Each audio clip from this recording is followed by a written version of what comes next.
यादव जी सिर्फ बहुत बधाई। आदरणीय सभापति महोदय,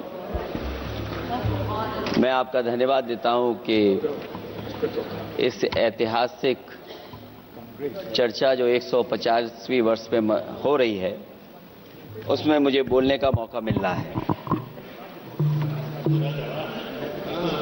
वंदे मातरम के आज हम 150वें वर्ष के बाद दोबारा हम लोग इस सदन में याद कर रहे हैं और हमें गर्व है इस बात का कि हम लोग इस समय पर बंकिम चंद्र चट्टोपाध्याय जी को भी याद करें जिन्होंने इतना शानदार और ऐसा राष्ट्र को गीत देके गए हैं जिस गीत ने लाखों लाख लोगों को जागरूक किया, उनके बीच उत्साह भरा और आजादी के उस समय पर जिस समय अंग्रेजों के खिलाफ लड़ाई लड़ी जा रही थी, वंदे मातरम हमें ऊर्जा देता था, हमें ताकत देता था, हमें एकजुट कर करके अंग्रेजों के खिलाफ लड़ने का एक माध्यम बनाता था। वो वंदे मातरम के गाने पर आज जब 150 वर्ष हो रहे हैं मुझे बोलने का मौका मिला, इसके लिए मैं आपका बहुत बहुत आभार और धन्यवाद देता हूं। ये वंदे मातरम जिस तरह के हमारे पूर्व में कांग्रेस पार्टी के नेता गौरव गोगोई ने जो बात रखी, उस भावना से जोड़ता हुआ और वंदे मातरम की भावना से जुड़ता हुआ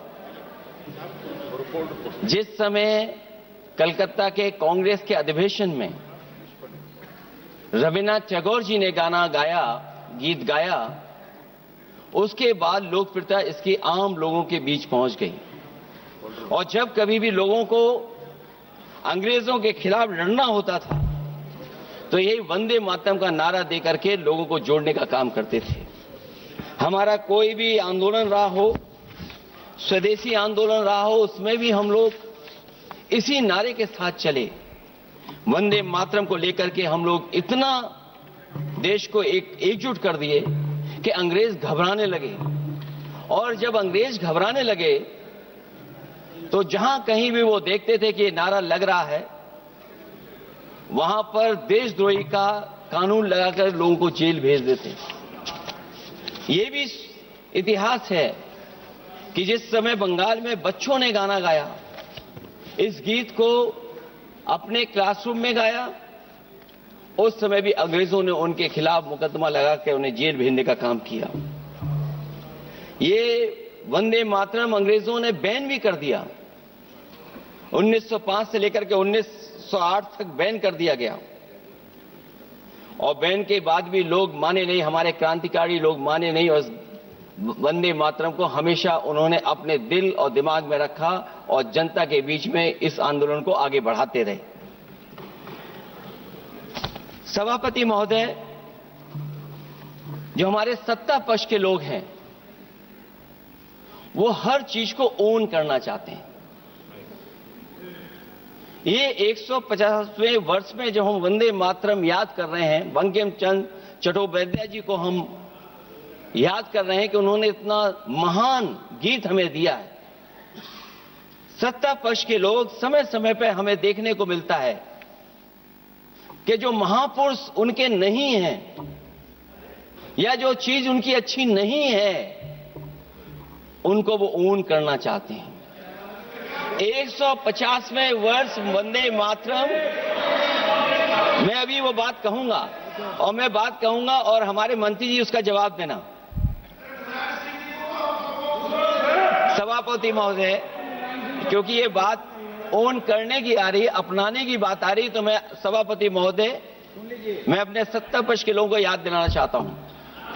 सत्ता पक्ष के लोगों की जो पार्टी आज है भारतीय जनता पार्टी, जिस समय गठन हो रहा था, हमारे मुंबई और महाराष्ट्र के लोग जानते होंगे कि जिस समय गठन की चर्चा थी उस समय आपके जो अध्यक्ष चुने गए थे उनको जो भाषण देना है उस पर भी बहस चल रही थी।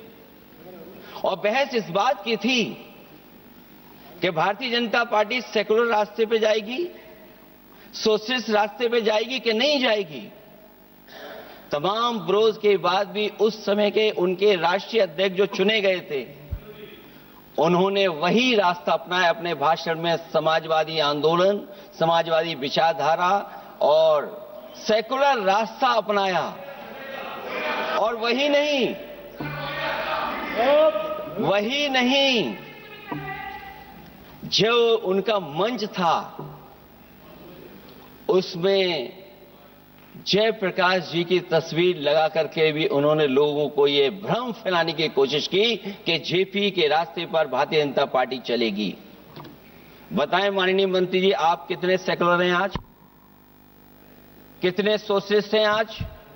अभी गौरव गोगोई जी ने ठीक कहा, इंडिगो का हवाई जहाज उड़ नहीं रहे हैं, उड़ नहीं रहे कि उड़ाए नहीं जा रहे हैं? उड़ाए नहीं जा रहे। और क्या बात कही गई थी?